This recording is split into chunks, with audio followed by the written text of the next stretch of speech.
Hi, I'm Stewart Spinks and welcome to episode 195 of my podcast, Beekeeping Short and Sweet. We've finally completed the winter treatments, 3 rounds of oxalic acid sublimation, and my thoughts now turn to what might be the most vulnerable time for our colonies. I'm also checking for Nosema and chat a little about late winter feeding.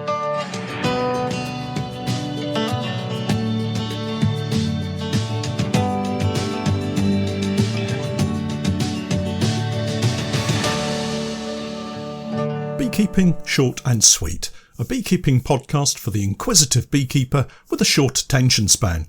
A beekeeper, in fact, just like me. I'm delighted to say that our podcast is now sponsored in part by Simon the Beekeeper. Making beekeeping an affordable hobby for everyone, Simon the Beekeeper provides the best value beekeeping equipment possible, along with a super fast delivery service. The bees won't wait, so their customers don't have to either. Visit the website at www.simonthebeekeeper.co.uk. Hi everyone, welcome once more to my weekly podcast, and our journey through winter continues. Here we are heading towards the last week or so of January, and I have to say so far I like what I'm seeing with our bees.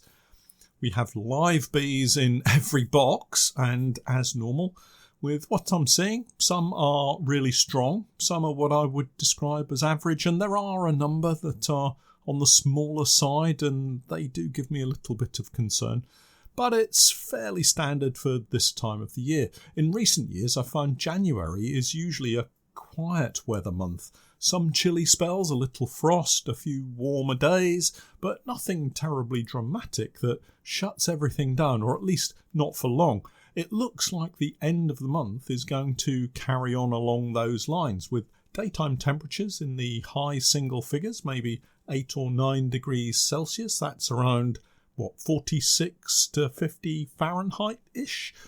I'm hoping we'll have a dry spell. Although today has been somewhat showery, it would be helpful for the bees if we had a little drying out time for them, as the air has been quite damp. And of all of the weather conditions, I find that cold winter damp is the most damaging for our bees. Clingy cold conditions that allow combs to go mouldy and unusable, and hives to remain damp with condensation.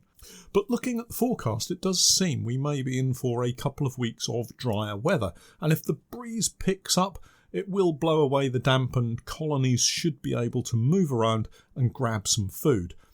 Then we hit February. February, for me, is the biggest challenge. I worry over the smaller colonies and hope they have enough bees to maintain a reasonable cluster temperature to help them survive. Ironically, I don't have those concerns for nucleus colonies. These are the ones in the 4-frame honey Paul Langstroths, the 5-frame wooden commercials, or the 6-frame BS honeybees nationals. The nucleus colonies always seem to pull through. It's the smaller colonies in the full-size hives that suffer the most, and some eventually perish through hypothermia. I wouldn't say that winter losses are inevitable, but when they happen, they aren't really a surprise. More of a disappointment, I suppose, in that I feel I've failed to support those colonies sufficiently to keep them going until spring finally breaks through. And it won't be long. The next 6 weeks will seem, on the one hand, as an eternity, waiting for the bees to get out and benefit from early spring pollens such as hazel, snowdrops and winter aconite, and on the other hand, it will pass almost in a blink of an eye as we race around trying to get preparations for the new season finalised and kit readied for the eagerly anticipated early start.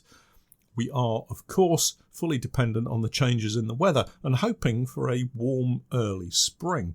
Something like 2020 would be nice here in Norfolk. We had colonies foraging fields of oilseed rape in full bloom by late April and growing strongly, whereas last season we were really only just getting going, and May turned out to be quite cold and slow for us.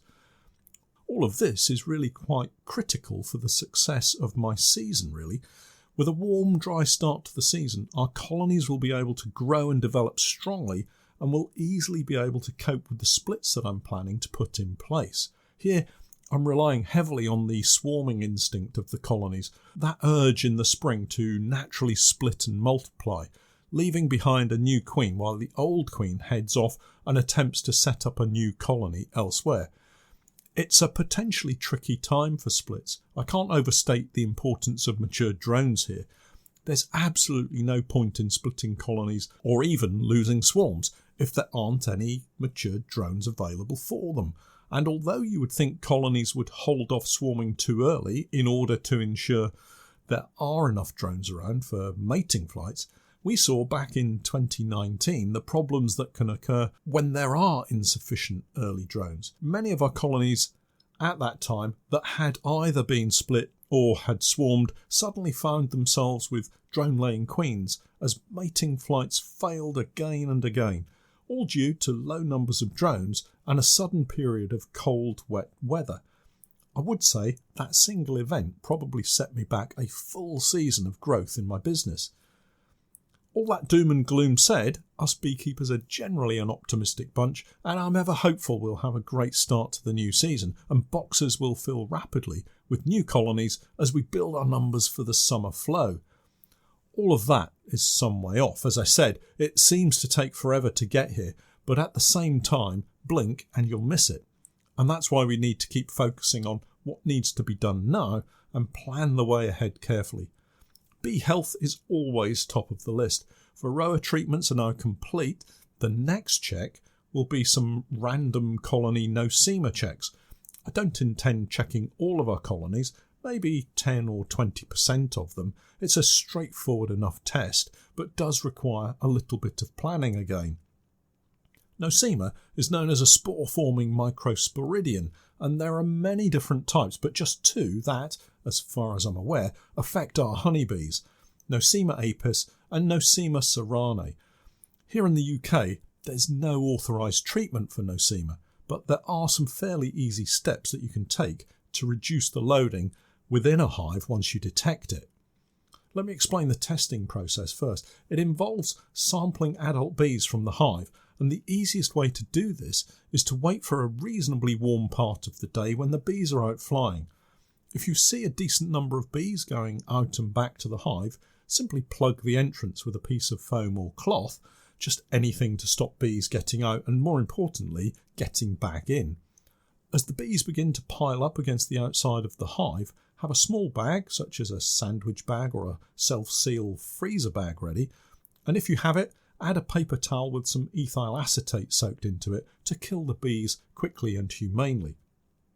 You want a decent number of bees as your sample, 30 as an absolute minimum, but 60 would be better. It will give you more confidence in the results. All you have to do is to pick up the bees by the wings and pop them into the bag. If you don't have ethyl acetate, I would just stick the bag in the freezer for a couple of hours. Once you're ready, did I mention you'll need a microscope? Sorry about that, but you will need a microscope. If you haven't got one, speak to other members of your association and see if you can buddy up and share one. Empty all of the bees out of the freezer bag, one hive sample at a time, into a pestle and mortar, and add a few drops of water. The next step's not so pleasant to describe, but you need to grind them down into a bit of a pulp. I know it's not nice, but it is necessary. Once you've done this, you can transfer a small amount of the liquid onto a microscope slide, and if you want, add a small amount of nigrosin.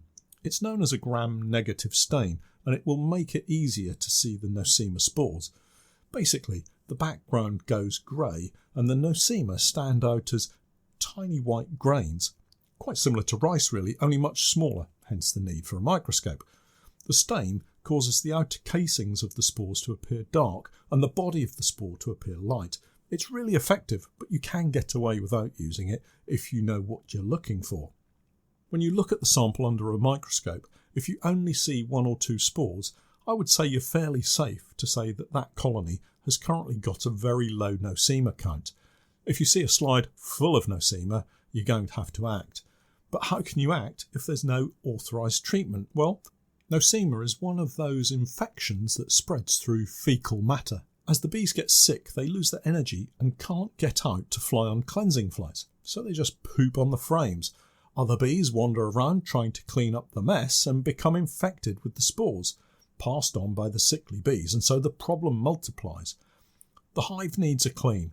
If it's just a light infection, some simple comb change procedures will work just fine. Hopefully, you're already in the habit of changing 2 or 3 frames of old comb each year already, and if you are, you probably won't have a large Nosema problem anyway. But if it's a heavy infection, I would go with a full shook swarm comb change. A Bailey comb change would swap out the frames, but you'll have lots of bees walking spores from infected frames up onto the new frames, so I'd just go with a complete frame change. Timing of the shook swarm in this instance is really important and will vary from hive to hive. Weather conditions again will play a major part in when you can perform the shook swarm, but it does need to be a bit warmer overnight if at all possible to help the bees have as much time as possible building comb. But if the colony is desperately ill, I would carry out the process as soon as the new season allows. Get some food on them and let them draw out new comb. If you happen to have some spare clean drawn comb, so much the better. Give them a few frames of that, but do something, otherwise it will only end up in a sickly colony that will struggle all year to build up until the final few weeks of the summer, and then they'll barely be big enough to overwinter again. All you'll have done is thrown time and money at them for little or no return. With spring beginning to feature in the minds of beginner beekeepers, it's possibly a good time to urge patience and caution. I know many beekeepers up and down the country will be preparing overwintered nucleus colonies for customers, many of whom will be beginners. If you're one of those beginner beekeepers, don't be in a rush to get those bees too soon. There's an awful lot of weather that can happen in early spring, and nucleus colonies dumped into full-size hives with a gallon of sugar syrup stacked on top will really struggle if the weather turns cold and wet. It's far better to be a month late than a month early, and I've no doubt the bees will certainly catch up. As the brood in the nucleus colony begins to emerge, you'll find the size of your new population of bees will be far better able to look after the young larvae should the temperature dip a little, and you won't have large areas of exposed brood that will chill and die. If that same nuke is placed into a full-size hive too early, they'll undoubtedly struggle to keep the extra space warm, resulting in large areas of frames left uncovered and unworked. Good quality nukes take time to make up. Treat, feed, overwinter, and let's face it, they're a significant investment, so don't be rushed into taking your pre-ordered nuke too early. Weather conditions will always determine when the bees are ready to go, and it could be early, but nucleus colonies bursting with bees will grow far quicker in a full-size hive and reward you with a lot of pleasure if managed well. Finally, it's almost feeding time. Certainly next week I'll be going round the apiaries to heft and gauge what colonies need in terms of any additional feed. Fondant is the only way to get carbs into the hives right now. Sugar syrup is just too cold for them and acts rather like a heat sink, drawing warmth away from the cluster and potentially stressing the bees further. You'll know my preferred fondant is the Apipasta fondant from Modern Beekeeping. It's the one with the added vitamins and amino acids. The bees seem to take to it really well, and as it's a small 1 kilo pack, it stays warm and soft for them when centred above the main cluster. Hives with crime boards that have holes cut in them can be rotated so that the hole is directly above that cluster, or you can add an eek, a kind of simple wooden surround, so that the fondant can be placed directly on the top of the frames. With our honey pour hives, I've left the poly feeders on all winter, but upturned to leave a cavity above the bees. This is where we'll be popping the fondant on these hives. There's many a different technique for getting the fondant into position that best serves the bees, and I'm sure you'll find one that suits you.